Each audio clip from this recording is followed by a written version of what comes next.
जैसे कि आप सभी को पता है कि आप सभी के प्री बोर्ड एग्जाम चल रहे हैं, ऐसे में स्टूडेंट्स आज की वीडियो में क्लास 10 साइंस का पेपर सॉल्व कराने वाले, जो कि आप सभी को प्री बोर्ड परीक्षा में देखने को मिलने वाला है। 100% यही पेपर आप सभी को प्री बोर्ड परीक्षा में देखने को मिलने वाला है। अगर आपका हो गया है तो इसका सॉल्व कर लीजिएगा, इसका सॉल्यूशन मिला दीजिएगा। अगर नहीं हुआ है, होने वाला, तो यही सेम पैटर्न पर सेम पेपर आप सभी को देखने को मिलने वाला। आइए इसको सॉल्व करते हैं, किस तरीके से सॉल्व होने वाला है।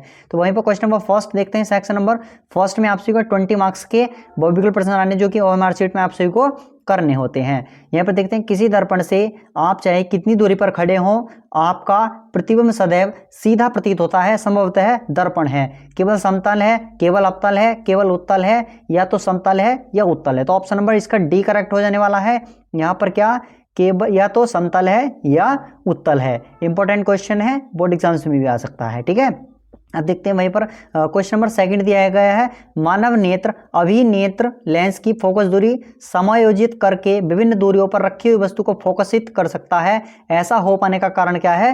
मानव नेत्र की समंजन क्षमता। ठीक है, ऑप्शन नंबर इसका बी करेक्ट हो गया कि समंजन क्षमता। ठीक है, अब देखते हैं question number third. Question number third का ऑप्शन नंबर डायरेक्ट मैं बात करूंगा। प्रतिरोध आर किसी तार के टुकड़े के 5 बराबर भागों में काटा जा सकता है, काटा जाता है। इन टुकड़ों पर को किसी फिर पार्श्व क्रम में यानी समांतर क्रम में समायोजित करके यदि समायोजन तुल्य आर डैश तो आर अपॉन आर डैश का अनुपात क्या होगा? तो स्टूडेंट्स आपसे बताने आर ये होगा ऑप्शन नंबर इसका डी 25 होगा। ठीक है, अब देखते हैं वहीं पर क्वेश्चन नंबर 4। तो क्वेश्चन नंबर 4 का आंसर देख लेते हैं। क्वेश्चन नंबर 4 का है, किसी वैद्युत बल का अनुपातांक 220 वोल्ट रेशियो 100 वाट, जब इसे 110 वोल्ट स्रोत से जोड़ते हैं तब इसके द्वारा उपयुक्त शक्ति, ठीक है, कितनी होती है? तो स्टूडेंट्स ये होती है 25 वॉट। ठीक है, इसको अच्छी तरीके से याद रख लीजिएगा। क्वेश्चन नंबर 5 देख लेते हैं। विद्युत धारा मापने वाली युक्ति को कहते हैं, तो गैल्वेनोमीटर क्या कहते हैं स्टूडेंट्स?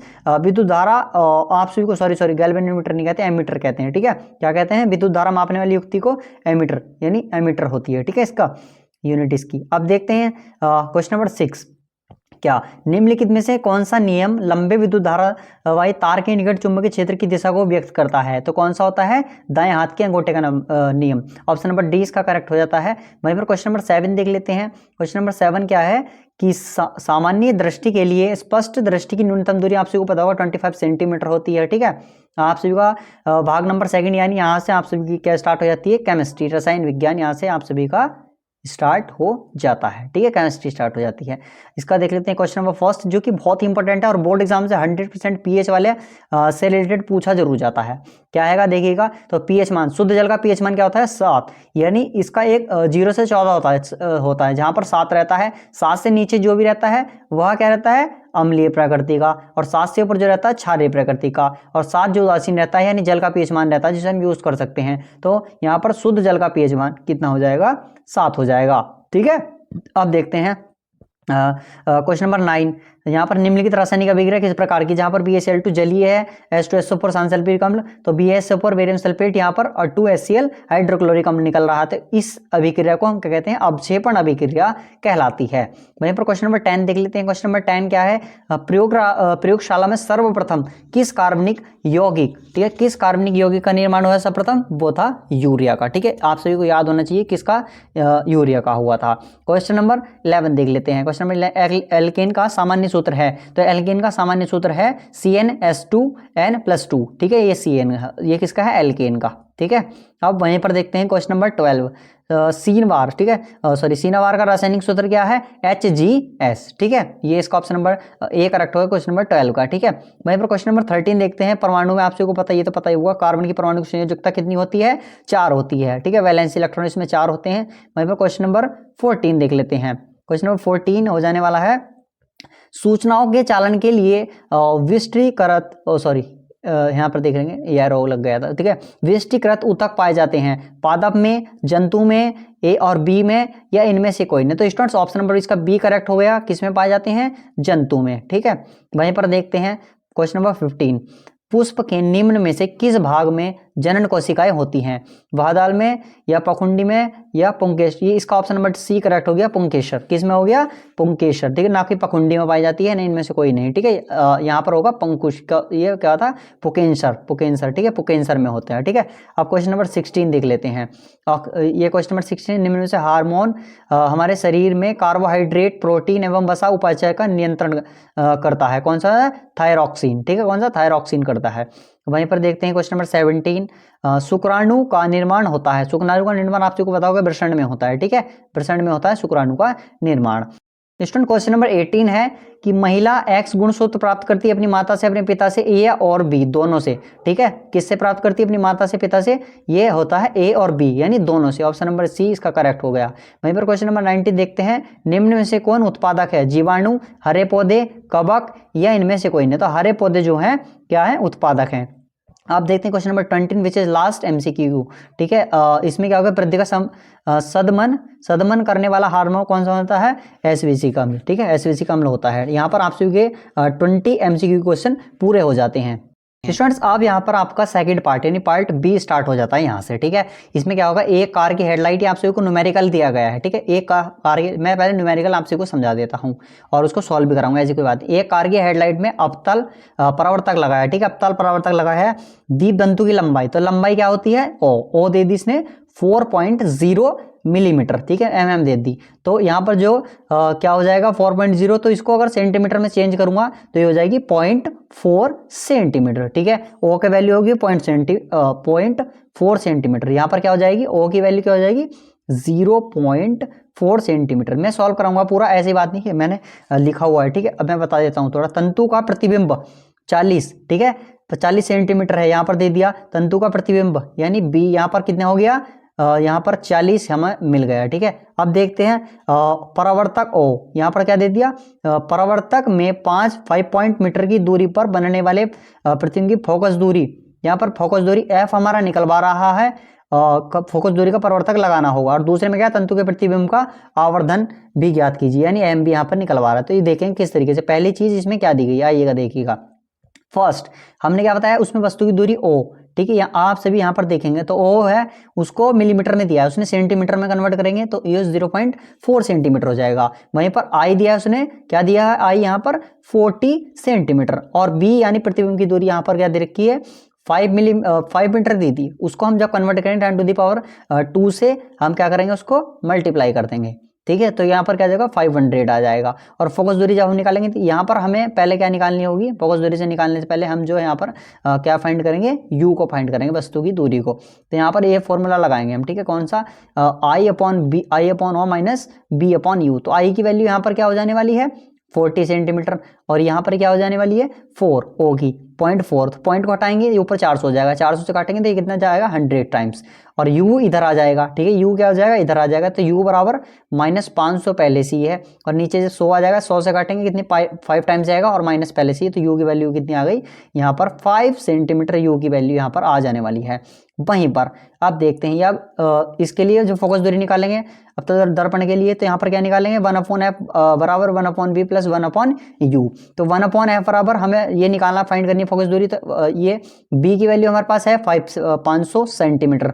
और यहाँ पर u की वैल्यू हमने अभी फाइंड की हुई है, जो कि हमारे क्या ये 5 सेंटीमीटर माइनस की। तो ये प्लस का है तो माइनस की मल्टीप्लाई होगी तो ये माइनस हो जाएगा। अब यहाँ पर क्या होगा? 500 इसका एलसीएम ले लिया और 500 का 500 1 आ गया और -100। तो यहाँ से निकालेंगे इसको, 99 बचेगा, एक में से गया माइनस के, और यहाँ पर बचेगा 500। अब जब हम फोकस दूरी को उल्टा कर देंगे यानी फोकस दूरी निकालेंगे, एफ निकालेंगे, तो ये अब उल्टा हो जाएगा, ठीक, क्या हो जाएगा? उल्टा हो जाएगा। तो 500/99 इसको काटेंगे तो अप्रोक्स ये कटेगा, ये 4 पॉइंट कुछ कुछ करके आएगा, ठीक है, समथिंग आएगा 5 के। तो इसलिए हमने इसके समथिंग 5 के लिख दिया है। वहीं पर आवर्धन निकलवाने का होता है m बराबर -b/u। तो b 500, ये 5 से 5 कट गया तो ये आ गया 100, ठीक है। ये क्वेश्चन नंबर आप सभी का 2 पार्ट हो गए, किसके? फर्स्ट के, सेकंड के। यहाँ पर क्वेश्चन नंबर फर्स्ट जो होता है इसके दोनों पार्ट हमने कंप्लीट करा दी, ये भी और ये भी। अब क्वेश्चन नंबर यहाँ पर सेकंड देखते हैं कि प्रकाश के पृथक्करण के 2 उदाहरण लिखिए। और यहाँ पर क्वेश्चन नंबर इसको देख लेते हैं, क्या प्रकाश के पृथक्करण के 2 उदाहरण, ये भी हमने लिखे हुए हैं, ठीक है, नीचे देखेंगे प्रकाश के पृथक्करण के 2 उदाहरण। तो क्वेश्चन नंबर सेकंड का पहला पार्ट है कि आकाश का रंग नीला दिखाई देना और सूर्य अस्त के समय जो क्या था? सूर्य लाल का दिखना। तो ये प्रकाश के पृथक्करण यहाँ पर देखेंगे कहाँ है? ये क्वेश्चन देखेंगे कहाँ है, प्रकाश के प्रकीर्णन के 2 उदाहरण यहाँ पर हो गए। ठीक है, इसकी पीडीएफ में आपको टेलीग्राम ग्रुप का लिंक डिस्क्रिप्शन में देखा, वहां पर प्रोवाइड कर दूंगा। वहीं पर आप देखते हैं प्रिज्म से श्वेत प्रकाश की किरण को गुजारने पर किस रंग की सबसे अधिक विचलित होती है, किस रंग की किरण सबसे अधिक विचलित होती है, तो किसकी, बैंगनी की। ठीक है, किसकी होती है, बैंगनी की। ये हमने यहाँ पर लिखा हुआ है, देखिएगा बैंगनी लिखा हुआ है।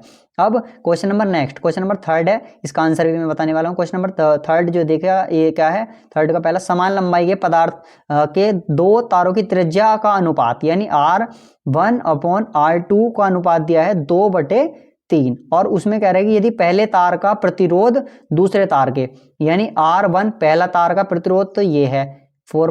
R2 यहाँ पर हमसे फाइंड करा रहा है, तो ये मैंने नीचे कराया हुआ, देखिएगा इस तरीके से लगने वाला है। R2/R1 बराबर R1/R2 का होल स्क्वायर। ठीक है, इस तरीके से ये फॉर्मूला लगेगा। और हमारे पास R2 की वैल्यू क्या है, हमारे पास R2 की वैल्यू दी गई है, फाइंड करनी है हमें। ठीक है, R1 की वैल्यू 4.5 जो हमने रख दी, और 2/3 R1 R2 की, और यहाँ पर जब 2 4 हो गया और 3 का स्क्वायर हो गया 9। ठीक है, 9 से इसको काटेंगे, 9 पंजे 45, तो 0.5 आ जाएगा यहाँ पर। और 0.5 की जब इससे मल्टीप्लाई करेंगे तो ये आ जाएगा 20, 4 पंजे 20, 1 पॉइंट लगाएंगे तो यहाँ पर बचेगा 2, तो यहाँ पर 2 ओम आ गया। और यहाँ पर इसका पहला पार्ट कंप्लीट सॉल्व हो गया। और सेकंड पार्ट यहाँ देखा, प्रतिरोधक का मात्रक है, तो प्रतिरोधक का मात्रक ओम मीटर है, ये भी हमने यहाँ पर सॉल्व करा दिया। इसका सेकंड पार्ट है, प्रतिरोधक का मात्रक क्या है, ओम मीटर हो गया। यहाँ पर आप सभी का ये वाला कंप्लीट हो गया, ये वाला पोर्शन। ठीक है, अब नेक्स्ट पोर्शन देख लेते हैं, आइएगा। नेक्स्ट पोर्शन क्या है, आप सभी को इसका आंसर देखिए, पहले देख लेते हैं। घरेलू वैद्युत वितरण परिपथ में निम्नलिखित तारों की कार्यप्रणाली तथा आवरण के रंग लिखिए। ठीक है, भू संपर्क तार, उदासीन तार। ठीक है, एक तो ये हो गया। किसी चालक तार का, यहाँ पर ये क्या हो गया, 4 नंबर का है। इसका आंसर आप सभी को टेलीग्राम ग्रुप पर हैंड रिटन नोट्स में मिल जाएगा। और ये पीडीएफ आप सभी को कहाँ पर, टेलीग्राम ग्रुप का लिंक डिस्क्रिप्शन में देगा, वहां पर मिल जाएगा। और यहाँ पर आप सभी क्या करेंगे, इन दोनों में से एक क्वेश्चन करना है आप सभी को, 3 मार्क्स। किसी चालक का प्रतिरोध किन बातों पर निर्भर करता है, इसका आंसर भी आप सभी को कहाँ मिलने वाला, टेलीग्राम ग्रुप का लिंक डिस्क्रिप्शन में देगा, वहां पर ये मान लीजिए जब आप वीडियो देख रहे हैं तो प्रोवाइड कर दिया गया है। और इसका सेकंड पार्ट आप सभी यहाँ पर क्या कर सकते हैं, फ्लेमिंग के बाएं हाथ का नियम तथा दाहिने हाथ के अंगूठे का नियम, ये ठीक है, ये इंपॉर्टेंट है, बोर्ड एग्जाम में भी आएगा। और इनकी किन राशियों पे निर्भर, इसकी भौतिक राशियों की दिशा को ज्ञात करने में प्रयुक्त होते हैं। ठीक है, ये भी आप सभी को किन भौतिक राशियों की दिशा को ज्ञात करने में प्रयुक्त होते हैं, ये भी लिख दीजिएगा। ठीक है, इन सब का आंसर कहाँ मिलेगा, टेलीग्राम ग्रुप पर। आगे जो रहने वाले हैं, आईपीएससी को भी देख लेते हैं। यहाँ पर आईपीएससी जब सॉल्व करेंगे, इनका भी आंसर टेलीग्राम पर मिल जाएगा। बाकी मैं सॉल्व करा देता हूँ। ठीक है, टेलीग्राम पर भी मिल जाएगा, बाकी मैं सॉल्व भी करा देता हूँ। ठीक है, यहाँ पर क्या होता है, मैथ एथ प्रॉप ब्यूट। ठीक है, इस तरीके से चलते हैं। यहाँ पर देखेंगे कार्बन कितने हैं, 3 कार्बन नहीं 4 कार्बन, तो मैथ एथ प्रोप ब्यूट 4 हैं, तो क्या पूछा, ब्यूट पर, तो यहाँ पर लिखेंगे ब्यूट। ठीक है, यहाँ पर लिखेंगे ब्यूट, तो ये हो गया। प्लस यहाँ पर देखेंगे OH दिया गया है। ठीक है, OH क्या होता है, नॉल। ठीक है, इससे आता है ब्यूटेनॉल। एन यहाँ पर एक ही वो होता है, यानी एक कोई बॉन्ड नहीं है, सिंगल बॉन्ड रहता है इसमें, तो ब्यूटेन ऑल।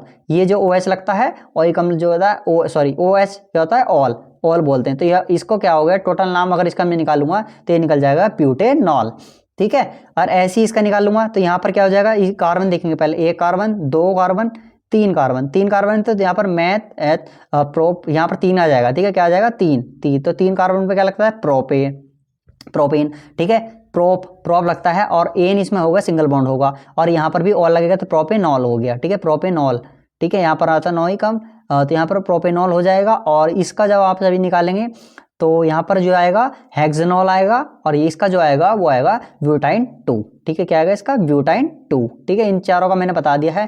पहले का क्या नाम है, ब्यूटेनॉल, प्रोपेनॉल।